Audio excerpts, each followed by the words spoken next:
nous a dit en tant qu'ancien département de l'enseignement, un sujet qui devait expliquer l'histoire sur l'éducation. Et comme ancien, c'est relatif le thème de cet angle rond. C'est bien les réseaux sociaux, moyens efficaces d'évangélisation. Donc c'est un point d'information. Donc, réseaux sociaux, moyens efficaces d'évangélisation. Je crois que, en termes de réseaux sociaux, tous ici dans la salle, d'une façon ou d'une autre, nous avons eu à l'utiliser. Même ma mère l'année qui est la plus âgée, s'y connaît. Donc, le point aperçu que je vais donner ce soir, c'est là qu'une forme.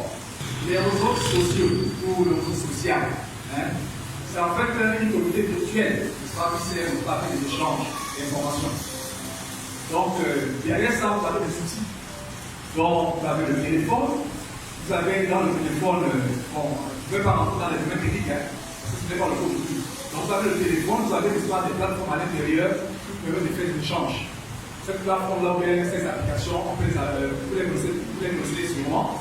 Il y a Facebook, il y a WhatsApp, qui m'en a dit tout. Il y a Instagram, il y a Snapchat. Bon, ça, je n'utilise pas. Moi, je trouve que c'est beaucoup plus les enfants, je ne sais pas. Donc, ça, c'est une autre chose, pas beaucoup. Donc, vous voyez un peu, les réseaux sociaux sont un moyen que Dieu a mis à l'homme pour pouvoir communiquer à temps réel. À temps réel, c'est ça vraiment le point principal. À temps réel. Si vous regardez un peu les réseaux sociaux, vous savez avant, il y avait la poste. Vous postez une lettre, il fallait attendre un mois pour que la lettre le courrier puisse arriver. Après, on a eu le délai, il y a eu après le téléphone, et même le téléphone, vous savez, c'était pas évident, mais c'était un peu fixe. Il fallait un endroit précis pour avoir l'information. Mais aujourd'hui, nous avons la capacité à temps réel d'avoir l'information. L'information sur toutes les formes. C'est-à-dire l'information écrite, l'information vidéo, l'information image. Donc vous voyez que c'est une grande révolution. Et je vois que quand on lit la Bible, je crois que la Bible avait déjà anticipé. Et le pasteur Logan vous l'avez parlé une fois ici. Vous savez que les textes originaux de la Bible étaient écrits sur des tablettes. Et quand on fait le rapprochement, on parle de tablettes. Tablettes, c'est un des outils que nous utilisons aujourd'hui. Donc vous voyez que cet outil de communication que nous avons aujourd'hui doit vraiment nous aider, la parole de Dieu. Donc c'est le sujet pour lequel nous allons parler ce soir. Donc on va passer la parole à Mathias qui va nous parler des origines de ce thème et de la réunion de ce soir. Soyez bénis à la présence de Dieu. Amen. Je voudrais avant de commencer, on essaie de lire le droit de l'Anthès dans la Bible, en Corinthiens 15, verset 3 à 4. Je vous ai enseigné avant vous, comme je l'ai aussi reçu, que Christ est mort pour nos péchés, selon les Écritures. Il a été enseveli et il est ressuscité le troisième jour selon les Écritures. Et il est apparu à ses faces et puis autour. Ici, l'apôtre Paul fait allusion à ce qu'il a reçu et qu'il a à son tour communiqué. Et si nous lisons également dans Matthieu, c'est la même chose. Matthieu 28, verset 19. Ça, c'est Jésus lui-même qui parle. Allez, faites de toutes les nations les disciples, les baptisant au nom du Père, du Fils et du Saint-Esprit. Avant d'aborder le thème qui est le réseau social, moyen efficace de l'évangélisation, il est important de comprendre déjà ce que c'est que l'évangélisation. Parce que les réseaux sociaux, c'est juste une forme d'évangélisation, mais ne change pas, reste le même. Si nous comprenons le principe, nous pouvons comprendre comment par la suite véhiculer la chose, quelle que soit la forme de son œuvre. Au départ, il était question simplement, comme on l'avait fait, si pour ceux qui ont lu aussi Isaïe 53, qui montre que Christ, quand il est venu accomplir quelque chose sur la terre pour nous. Et il a appelé cela une bonne nouvelle. Et cette bonne nouvelle devait aller de part et d'autre, parce que c'est tout le monde entier qui devait être au courant de la nouvelle. Puisque c'est une nouvelle qui a été attendue depuis longtemps, et l'on attendait cela parce que c'est cette nouvelle qui nous donne l'assurance que maintenant, par Christ, par la foi en Christ, nous pouvons nous rapprocher de Dieu. Mais ce n'est pas tout le monde qui a cette connaissance. Ce n'est pas tout le monde, ce n'est pas une cause de tout le monde. C'est pourquoi la recommandation de Jésus lui-même, à ses 12 disciples, il a dit, allez. Et à l'époque, il fallait marcher. Il fallait marcher à pied, toquer les portes, discuter avec les gens, rencontrer des personnes, discuter avec eux. Ensuite, il fallait écrire des lettres, comme on voit dans Actes des Apôtres, où l'apôtre Paul envoie des lettres, envoie Jean envoyer des lettres. Effectivement, comme le disait le père, l'ancien dauphin, cela prenait des temps énormes. Mais l'évangélisation, c'est vraiment la transmission de la bonne nouvelle, pas plus, pas moins. La transmission de la bonne nouvelle. Et les conditions dans lesquelles on doit se mettre pour transmettre cette bonne nouvelle ne changent pas. Ce n'est pas parce que j'ai mon voisin à côté qu'on discute ensemble que, par exemple, si je me décide un bon matin de l'évangéliser, je vais laisser ma marmite au feu rapidement, je vais faire 2 minutes pour le faire. Non. Je dois prendre toutes les précautions pour le faire. J'ai suivi hier le pasteur Marcelo dit quelque chose d'extraordinaire. Il disait, j'étais d'abord avec les 4 murs et je discutais et je chantais avec mes fidèles. Puis un jour, j'ai connu un jeune garçon, il n'est pas marié, mais ce jeune garçon m'a appris ce que c'est que les réseaux sociaux. Il m'a appris TikTok, que je ne connaissais pas. Il m'a appris plein de choses. Et c'est par ces choses-là que je suis aujourd'hui invité et je suis aujourd'hui connu de tous. Mais chaque fois que je me mets dans ces réseaux sociaux, je ne prends jamais les choses à la légère. Que ce soit les photos que je dois mettre, que ce soit un message que je dois mettre, je me mets dans toutes les conditions possibles pour que ce message qui rentre dans ces réseaux puisse affecter quelqu'un. Donc notre but ce soir est effectivement de nous amener à comprendre et à connaître que les réseaux sociaux, ce n'est pas quelque chose de banal. C'est des gens physiques, même si on voit que c'est le nombre. Quand quelqu'un dit j'ai peut-être 10 vues, j'ai 50, j'ai 1 million de vues, on a l'impression que c'est des chiffres. Non, c'est des âmes. Et quand on va à la rencontre des âmes, on ne s'amuse pas, on le fait avec eux tout ce qu'il faut. Parce qu'on nous dit simplement de planter. On ne nous demande pas de débousser. On ne nous demande pas d'agresser. On ne nous demande pas de mettre la pression sur ceux avec qui nous discutons. Mais simplement de leur faire entendre ce que nous avons entendu. Et donc, il est difficile pour nous de comprendre que rien qu'un simple message puisse changer le cœur d'une personne. N'essayons même pas de comprendre parce que c'est la puissance de Dieu pour le salut de qui qu'on voit. Donc, n'essayons pas de comprendre. Notre souci est de pouvoir transmettre. Donc, réseaux sociaux, moyen efficace pour l'évangélisation. Ce moyen n'est qu'un moyen parmi tant d'autres. Dans ce sens-ci, il est beaucoup plus efficace parce qu'il a pu atteindre plusieurs personnes et aller dans des coins et recoins, des endroits qu'on ne peut pas aller nous-mêmes. Et je pense que, pour ma part, lorsqu'on parle des réseaux sociaux, quel que ce soit tout ce qu'il a cité, l'ancien a cité, nous ne devons pas prendre la chose à la légère. Je me suis dit effectivement, comment faire, par exemple, nous, quelle attitude nous devons adopter lorsque nous devons, par exemple, évangéliser. À supposer que nous voulons le faire aujourd'hui, c'est le but. Au sortir d'ici, que chacun de nous prenne conscience que mon téléphone est un moyen d'évangélisation efficace. Le premier point, comme je l'ai dit, c'est l'orientation. Lorsque vous voulez évangéliser, sachez exactement qui est-ce que vous voulez évangéliser. Quelle est la cible? Premier point. Quelle est la cible? Connaître cette cible. Le deuxième point, c'est son attitude personnelle. Comment est-ce que je dois être? Dans quelle attitude je dois être? Je dois être face à quelqu'un, pas face à un téléphone. Je suis face à quelqu'un. C'est la même chose quand nous prions. Nous ne prions pas un Dieu lointain, mais nous prions un Dieu proche. Aussi loin soit-il, il est aussi proche de nous. Mais à la fin, le troisième point, il faut faire un bilan. Il faut faire un bilan de ce qu'on a fait de l'évangélisation qu'on a mené dans sa chambre ou encore dans son bureau. Commencer notre première partie, puis je vais intervenir. En fait, la première question c'était, on me demande mon expérience à moi par rapport aux réseaux sociaux. La parole de Dieu nous dit que Dieu qu'il a mis les biens et les mal devant nous. C'est à nous de choisir. Et nous, en tant que chrétiens, nous choisissons les biens. Parce que quelque part, les gens disent que l'Internet est mauvais, l'Internet tue. Bien sûr, l'Internet est mauvais, l'Internet est aussi bien. Mais nous, comme étant les enfants de Dieu, nous choisissons les biens, les côtés bien de l'Internet. donc des réseaux sociaux. Moi, par exemple, je ne suis pas trop fort dans Facebook, dans Instagram, dans tout ce qu'ils ont cité là. Je suis beaucoup plus dans WhatsApp. Et j'utilise beaucoup ça. Et dans mon WhatsApp que j'utilise, j'ai une stratégie. Donc, chaque matin, dans ma Bible, parole, quand j'ai lu, les passages là, je les partage aussi par mon WhatsApp.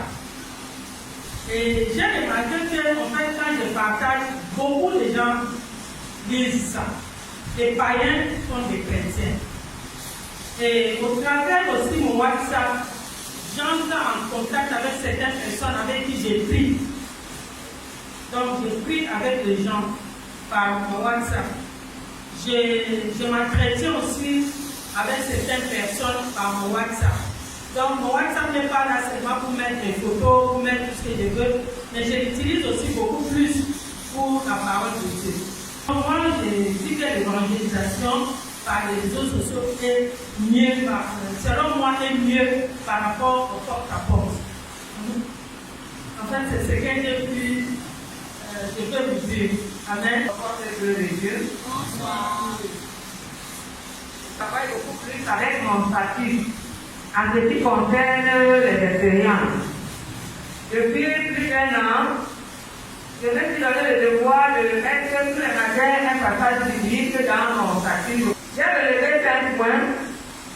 Le premier point, on n'a pas besoin d'une grande disponibilité pour atteindre un grand nombre de personnes. Le deuxième point, on ne se déplace pas. Devant sa tablette confortable, son téléphone, on peut toucher beaucoup de personnes. Le troisième point, le taux de diffusion ou d'impact est très élevé, alors que le porte-à-porte ne peut toucher uniquement que les gens d'une maison, d'un quartier ou d'une concession. Bref, on est limité par une localisation bien précise. Le quatrième point, la possibilité de réécouter des messages diffusés. Et le 5e point, c'est le coût. Dans les réseaux sociaux, le coût n'est pas élevé.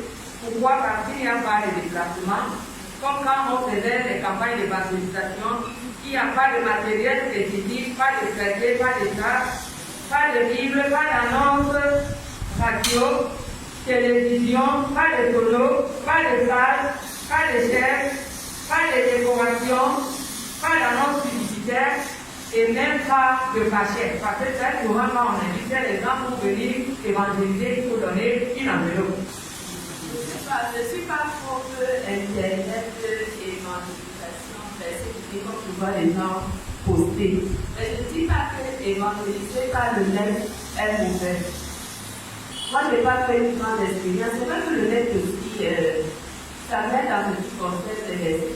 Parce que parfois, j'ai vu des posts du rocher, ou des postes des passages bibliques, il y a le bishop qui donne souvent des passages bibliques le matin, parfois qui font des citations sans des versets, qui me touchent, qui m'aident, qui me reconfortent. Mais moi, je ne suis pas trop à poster les passages bibliques sur mon profil, et puis comme ça, mais quand je rencontre quelqu'un qui a une situation, et nous disons par exemple du WhatsApp, je lui parle de Dieu, de certains versets. J'essaie d'apporter la solution à la personne par rapport au verset, par rapport à ce que dit la Bible.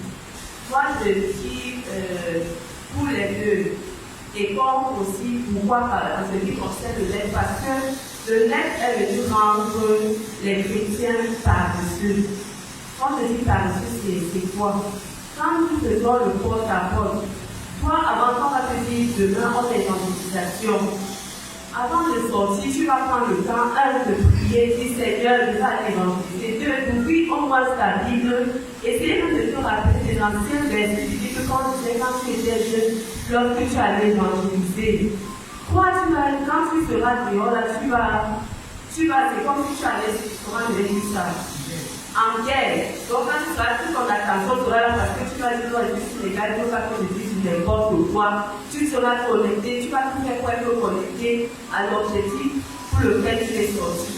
Je suis pour l'Internet, lorsque ça concerne les prédications faites par les hommes de Dieu ou des gens assis dans la foi, mais pour des individus, c'est des jeunes chrétiens ou ceux ne jugent pas les gens, ou ceux qui ne sont pas affermis, ou qui sont en temps de si, le l'aide pour eux pour faire l'évangélisation, c'est pas ça. Parce qu'ils ne font que poster les postes des autres personnes, c'est pas ce qu'ils vivent personnellement, c'est pas leur méditation quotidienne, c'est pas leur lecture biblique, c'est pas ce qu'on dit à l'église qui pose forcément, qui pose aussi parce que je suis chrétienne, alors je pose. Par contre, moi je suis pour à 100% le porte-à-porte, pour le porte-à-porte, parce que non seulement tu t'exerces, ça t'amène à lire la Bible, ça t'amène à te rapprocher de Dieu, ça t'amène aussi à avoir, comment je vais dire, un comportement plus alternatif. Parce que lorsque demain, tu diras bonjour voisin, Jésus t'aime.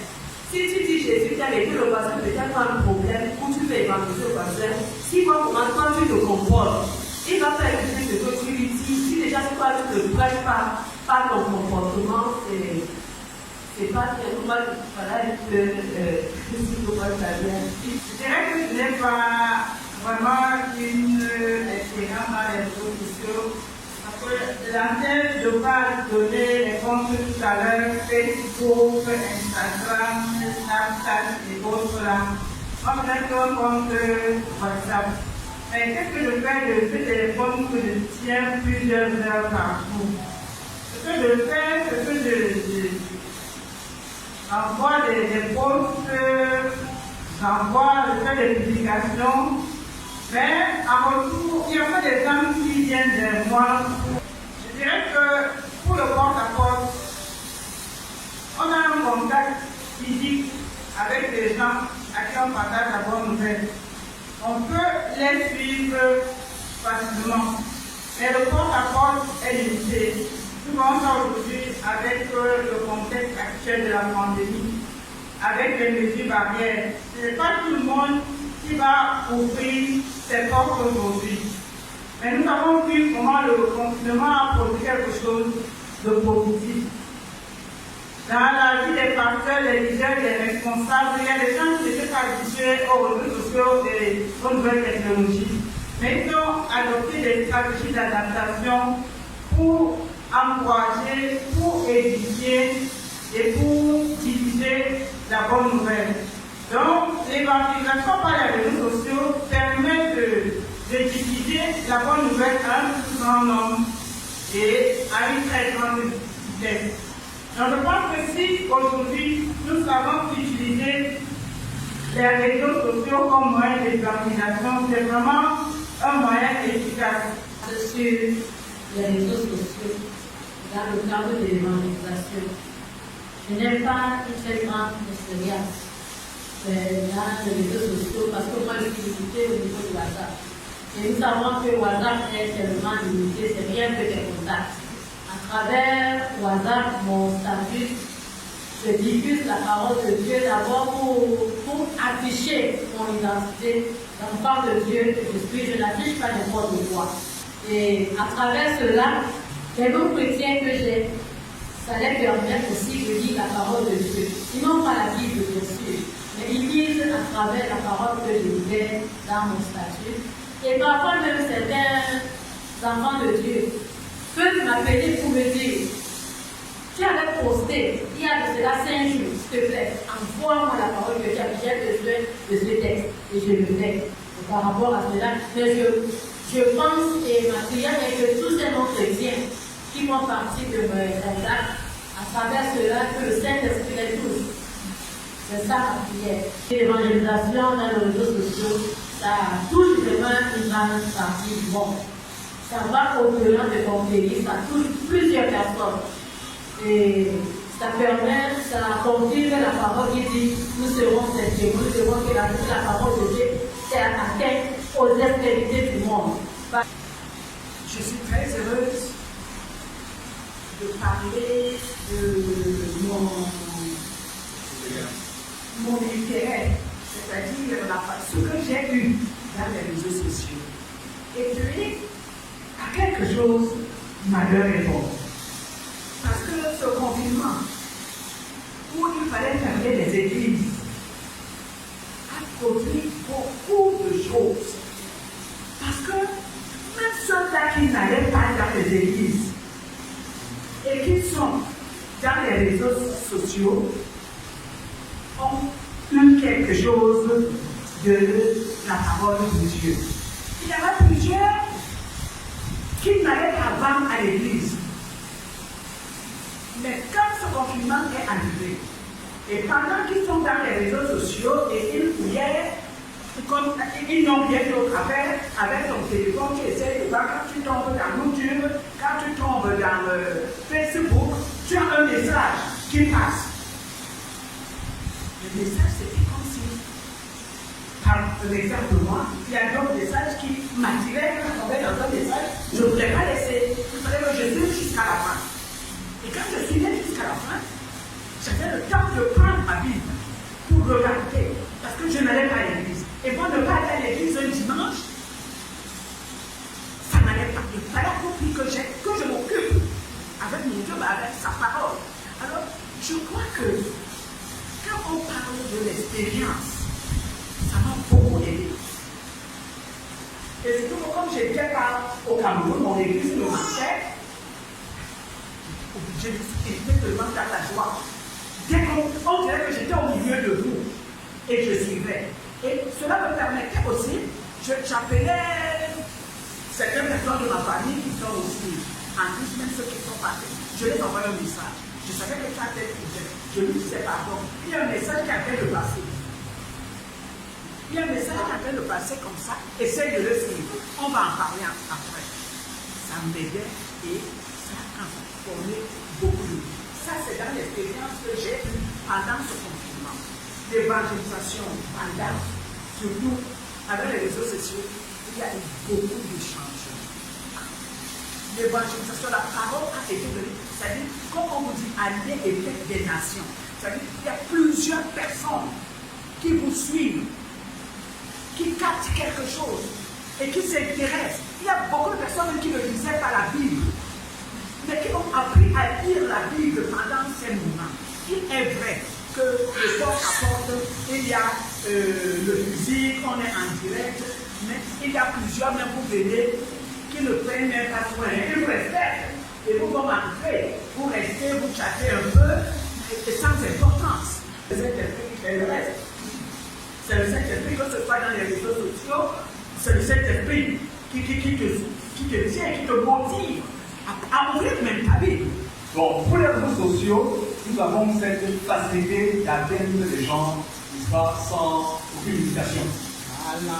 Et l'autre avantage qui a été présenté, c'est qu'on peut le retenir, mais pas sur les messages qui ont été diffusés. L'autre avantage des réseaux sociaux, comme ça a été marqué, c'est que je crois que le Seigneur peut-être avait prévu. Donc, en temps, n'est-ce pas, de propagation de maladies, comme nous l'avons fait avec le Covid-19, vous avez vu que les églises ont trouvé le moyen, n'est-ce pas, de pouvoir diffuser la parole de Dieu au travers des réseaux sociaux. Donc, j'imagine, à cet instant-là, s'il n'y avait pas les réseaux sociaux, ça devait se passer comment? Je crois que le Seigneur avait anticipé. Donc, voilà l'un des avantages que nous avons avec les réseaux sociaux. Mais l'inconvénient qui a été relevé, c'est, je pense que c'est dans ce qui a beaucoup parlé, c'est l'efficacité. Est-ce qu'il y a vraiment une efficacité de ça, l'évangélisation par les réseaux sociaux? On va écouter comment on explique tout à l'heure avec l'histoire que nous avons menée.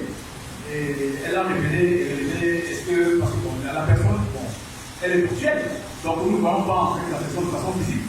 Est-ce que cette personne, la personne, nous pouvons vraiment déterminer si la personne a affermi, est-ce que la personne vraiment suit, n'est-ce pas, les pas de Christ?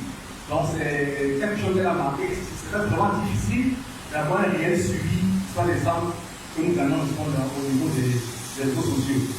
Maintenant, pour le porte-à-porte, les personnes qui ont, surtout la diaconesse Ebi, elle a montré qu'il y a une efficacité, n'est-ce pas, dans le porte-à-porte. Avec la chaleur que nous avons avec la personne, le fait de voir la personne, le fait de pouvoir suivre la personne. Parce que c'est vrai également que quand nous avons une porte-à-porte, nous avons cette facilité-là d'avoir une approche ici. Je crois qu'elle n'est pas toujours meilleure, elle n'est pas mauvaise. Nous sommes des hommes et je crois que cette chaleur humaine, elle est indispensable. Je me souviens avec le pasteur Jacques Bouvin, il a agressé. Il faisait ce témoignage quand j'étais avec lui. disait c'est vrai, les réseaux sociaux nous les ont aidés à pouvoir diffuser l'évangile. Il y avait quelque chose qui manquait, cette chaleur humaine, ce contact. Donc nous sommes des hommes que nous avons besoin d'être en contact. Je crois que dans les sciences, on va pouvoir tirer le meilleur. Donc vous allez essayer de voir quel est l'avantage de parler de la parole de Dieu par les réseaux sociaux, quel est l'inconvénient. Vous allez également me faire mon remarque par rapport à ce qui a été dit depuis le temps de cette table ronde. Est-ce qu'on peut gagner des gens par les réseaux sociaux? Il ne faut pas juger parce que c'est le Saint-Esprit qui atteste sur chaque personne qui reçoit Christ, qui te répond qu'il a reçu Christ. Si quelqu'un te dit qu'il a reçu Christ, c'est sa communion personnelle avec son Dieu.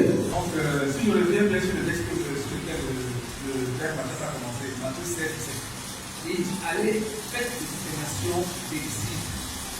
Donc, vous voyez ici, on n'a pas montré le moyen. Donc, je pense que, comme on a dit en prédit, donc on ne peut pas limiter les réseaux sociaux. Puisque c'est le Saint-Esprit qu'on met la vie. Le problème de l'efficacité de l'évangélisation est une autre définition. C'est-à-dire que moi je pense que l'évangélisation, que ce soit le porte-à-porte ou que ce soit les réseaux sociaux, là n'est pas le réel souci. Le réel souci, c'est comment est-ce qu'on se prépare pour faire ce travail. Comment est-ce qu'on se prépare pour vraiment prendre cela au sérieux. Parce que quand on veut évangéliser, de la même manière qu'on le fait physiquement, c'est de la même manière qu'on doit le faire réellement sur les réseaux. Que ce soit les porte-à-porte ou les réseaux sociaux, pour moi, l'un n'efface pas l'autre. C'est la préparation qui est un problème dans notre communauté. Donc il faut vraiment qu'on retienne quelque chose, c'est ça. Il faut qu'on se prépare, tout comme on va le faire dehors. Je m'assois dans ma chambre, je dois parler aux gens de l'évangile, je mets un temps à part, je prie mon Dieu et je commence à le faire. Au sortir ici, s'il vous plaît, j'ai la peine ici de regarder les choses. Parce que quand on a envie de communiquer, il y a par exemple une chose que je ne connaissais pas, c'est au travail du que j'ai souvent fait, c'est des pauses de 2 minutes, 1 seconde, mais il parle énormément. Donc moi je pense que c'est d'abord là-dessus que nous devons lancer pour le mot efficacité.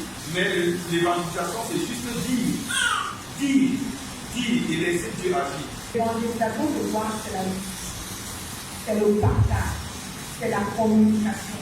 Et les réseaux sociaux sont le moyen pour partager, pour communiquer, pour diffuser. Comment est-ce que la parole que je partage agit là-bas? Ce n'est pas mon problème. Mon problème à moi, c'est de partager. Avant, on avait le porte-à-porte. Maintenant, il y a les réseaux sociaux. Ce n'est pas le moyen. C'est comme si je me tiens sur la chaîne-là pour partager la parole. La chaîne me sert de moyen pour partager la parole. Le porte-à-porte, c'est un moyen. La radio, c'est un moyen. La télé, c'est un moyen. Les réseaux sociaux, là aussi, c'est devenu un moyen. Et apparemment, il est très efficace aujourd'hui pour rester dans sa chambre et toucher quelqu'un qu'on ne voit pas. Le Seigneur ne nous donne pas des décisions. Il dit seulement d'aller faire ici. Donc, il y a aujourd'hui plusieurs moyens pour lesquels nous avons les réseaux sociaux. Et je voulais faire également une remarque dans l'efficacité. Parce que nous sommes également là pour enseigner de façon technique. Si vous regardez sur les plateformes, par exemple, la plateforme comme WhatsApp, vous allez voir qu'elle est limitée sur la diffusion. Parce que vous n'avez qu'accès à vos contacts. Vous n'avez qu'accès à vos contacts. Il y a d'autres plateformes comme Facebook. Pour l'instant, je crois que c'est Facebook qui est la plateforme qui est la plus facile dans la diffusion. Parce que si vous avez une amie qui commente votre commentaire, voilà, vous allez voir que votre ami de l'ami va également faire le commentaire, ce qui n'est pas possible par exemple la plateforme passante. Donc il est important, même par ces moyens, de savoir également le moyen le plus efficace pour atteindre les âmes. Merci beaucoup de m'avoir passé la parole. Pour vérifier un peu sur le plan de l'efficacité, est-ce qu'il y a vraiment des gens en bas? Je vais donner seulement 2 exemples que nous connaissons dans cette église. Parce que je pouvais donner d'autres exemples que nous ne connaissons pas, il n'y aura pas de preuve. Certains d'entre nous connaissent un jeune qui est passé par l'église ici il y a quelques années. Il est maintenant aux États-Unis. Il est passé par l'église ici, il s'appelait Mostina Nassako, qui c'est la fête? Qui est venu? Mossine Nassako. Il est venu au Seigneur par Facebook. Au départ, c'était à partir de publications de Stella. Il a contacté Stella pour lui dire comment on fait pour devenir chrétien. Et c'est ainsi qu'il s'est retrouvé dans cette église. Il n'était pas de Douala. Et il est venu habiter ici à Douala pour venir à l'église. Avant d'aller finalement au Testament. Le deuxième exemple, c'est Christian Nassako. Je pense que nous le connaissons, le mari de Salomé. Lui également est venu au Seigneur par Facebook, toujours par les écrits de Stella. Et c'est là qu'il avait contacté pour dire, s'il parle tout le temps de ceci, comment, je vois que ce que tu fais écrit là est très bien, mais comment on fait? Stella lui a expliqué là à venir au Seigneur et l'a aidé à trouver une église de l'église nigériane en Espagne. C'est ainsi qu'il est allé dans cette église. Donc on peut bien obtenir des conversions authentiques et qui se stabilisent très bien dans le Seigneur. Donc c'est vraiment un moyen. Le grand problème pour nous qui parlons en français, c'est que nous appelons ça réseaux sociaux. En anglais, ça s'appelle moyen, outil, méthode. Ça se dit social media. Donc c'est un moyen, comme tout autre moyen, comme le micro était un moyen, comme le porte-à-porte était un moyen, comme le téléphone était un moyen. Donc tout ça, ce sont des médias dans lesquels on peut donc passer pour toucher les gens. Moi, je crois que pas trop en fonction de la question que vous avez posée, mais surtout en fonction de l'observation de l'enthousiasme chrétien et du pasteur qui arrive sur ce que le numéro nous a dit. Effectivement, il y a toute une préparation derrière.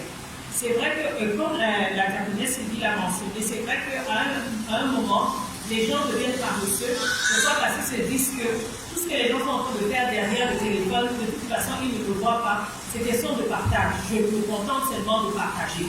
Mais ce n'est pas seulement je me contente de partager, c'est quand une vendeuse va poster son article sur Internet, elle sait quel article elle poste le lundi, elle sait quel article elle va poster le mardi, et elle sait à quelle heure ou pour qui elle poste les gens qu'elle va, même quand nous faisons nos propres photos, les gens font des photos et puis ils taguent les personnes. Pourquoi ils ne taguent pas tout le contact? Ici, les personnes qui taguent, parce que tu sais que qui exactement j'ai envie qu'ils voient la photo.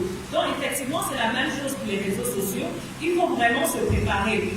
Même les messages qu'on fait le matin, je prends par exemple l'école de Béthanie que l'évêque fait tous les matins, c'est pas parce que non, il s'est assis, il a enregistré son, mais c'est tout un travail qui se fait derrière. Il y a toute une préparation spirituelle qui se fait, toute une préparation technique qui se fait pour que les messages soient disponibles à une heure précise tous les mardis et tous les vendredis. Donc il y a une préparation de la même manière comme disait la diaconesse Sylvie. Je trouve que peut-être, c'est vrai, pour certaines personnes, ce ne serait pas très évident de les envoyer, de les balancer dans la diffusion. Après, derrière aussi, on ne peut pas juger, ça c'est vrai. Mais même ce que tu diffuses, surtout pour ceux qui diffusent sur WhatsApp. WhatsApp, c'est vos contacts. Donc, quand tu diffuses sur WhatsApp parce que tu te dis, je vais toucher les gens, moi, je trouve que c'est dangereux parce que les gens ne te connaissent pas comme ce que tu es en train de diffuser. Donc, il faut aussi que ta vie reflète ce que tu es en train de diffuser. Parce que comme disait le diacre Mathias, aujourd'hui il y a les hommes de Dieu qui utilisent les réseaux sociaux pour poster. On ne peut pas juger parce que je trouve que ça fonctionne. Il y a des païens aujourd'hui qui coupent des parties de messages, qui posent sur leur statut. Ils ne sont pas forcément chrétiens, mais ce message particulier qu'il a posté, à cette minute-là, l'a touché et il dira Amen. Après, derrière, le Saint-Esprit va travailler. C'est la même chose avec le porte-à-porte ou dans le taxi. Quand je vais parler à quelqu'un, je l'appellerai peut-être plus cette personne-là. Mais si j'habite dans son quartier, tant mieux, on va devenir amis.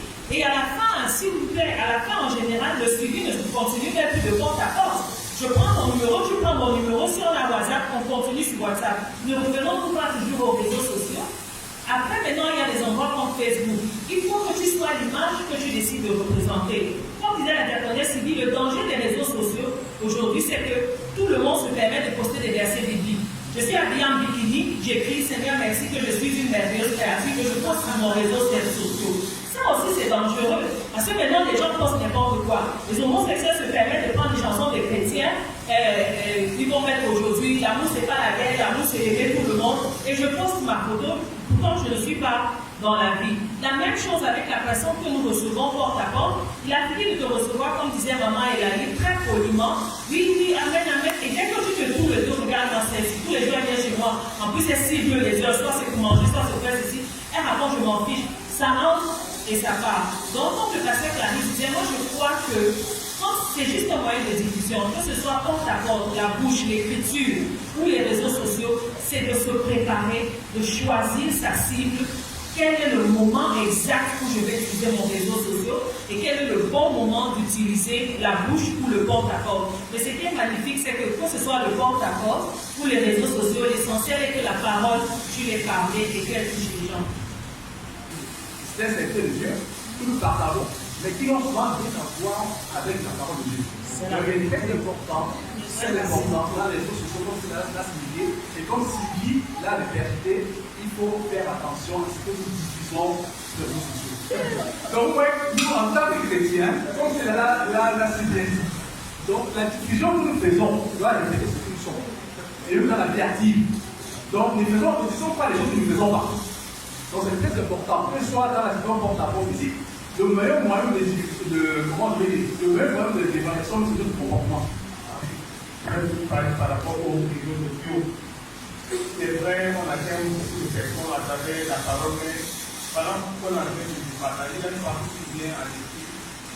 Et quand on dit un message, comme il a dit, c'est plus difficile la qualité de rien. On pense que même quand on veut utiliser un message, que nous sommes vraiment au Canada, animés par l'Esprit de Dieu. C'est ça qu'on va utiliser un réseau social pour pouvoir atteindre une cible particulière. Mais si nous le faisons parce que nous voilà, on a pris cette vidéo, on a balancé un réseau, je pense que vraiment, l'objectif ne sera pas atteint, comme vous avez dit. C'est l'esprit qui dit, dans tous les pages qu'on utilise dans un réseau, par l'esprit, je crois que tout ce qui vont écouter ce message vont être utilisés. Comme nous l'avons démontré depuis cette table ronde.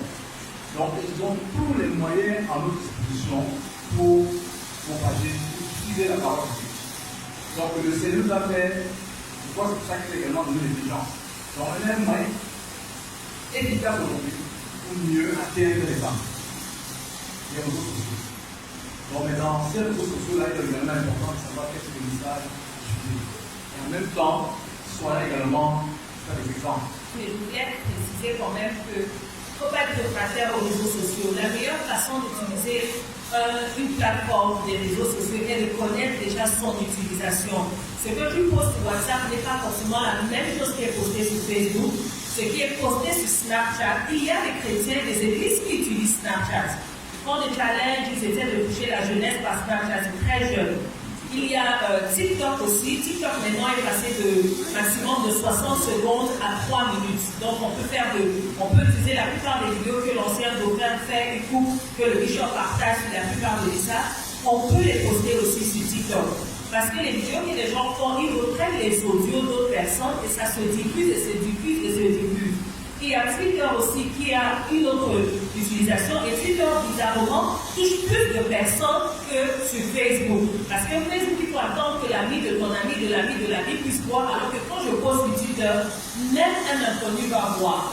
Il y a d'autres réseaux de plateformes comme Telegram, contrairement à WhatsApp. Telegram ne prend pas que des contacts, Telegram touche des gens qui sont partout dans le monde et que tu rejoins des groupes de tout le monde, des gens que tu ne connais pas et qui touchent plus de personnes. Donc je crois que l'importance, après les diacres et les anciens verront comment faire, mais je trouve qu'il faut se rapprocher pour savoir quels réseaux sociaux j'utilise le mieux pour pouvoir toucher les personnes que je veux toucher. Nous pouvons simplement dire aujourd'hui qu'il n'y a pas un moyen privilégié, tous les moyens sont les meilleurs, sauf qu'il faudrait se préparer à l'avance pour le faire.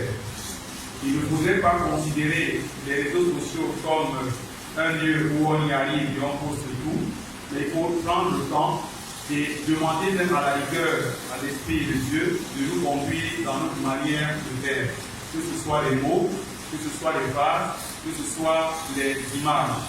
Nous devons également, pour nous qui avions cette envie d'évangéliser, nous rapprocher de ceux qui maîtrisent ces outils pour savoir par rapport à la cible que nous voulons toucher, comment et quels sont les outils que nous allons utiliser et comment ces outils s'utilisent.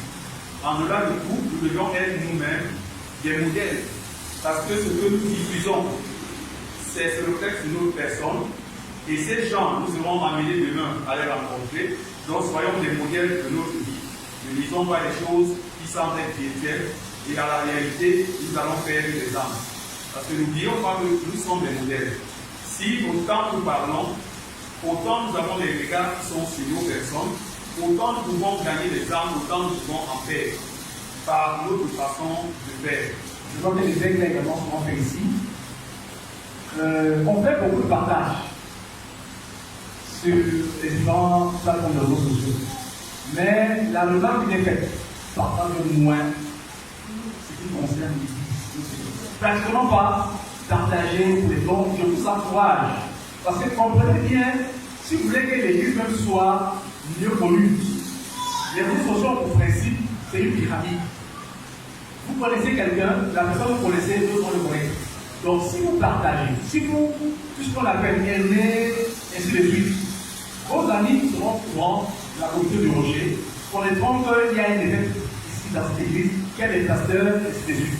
Ils vont faire la promotion de l'église et la promotion de la parole de Dieu. Donc je vous encourage à partager ce qui vient d'abord de notre église.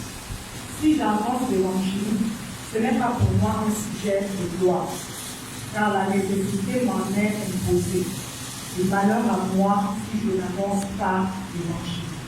Alors, au verset 22, avec les Juifs, j'ai été comme Juif, afin, vous allez voir cette phrase, afin de gagner les Juifs.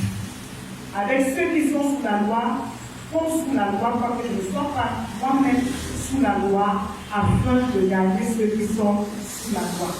Avec ceux qui sont sous la loi, comme sans loi, quoique je ne sois point sans la loi de Dieu, et dans la loi de l'Église, afin de gagner ceux qui sont sans loi.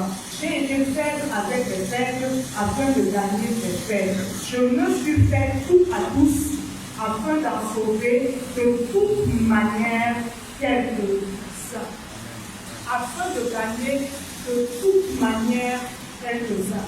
L'apôtre Paul est en train de dire quoi? Il a utilisé tous les moyens qui étaient à sa disposition pour gagner.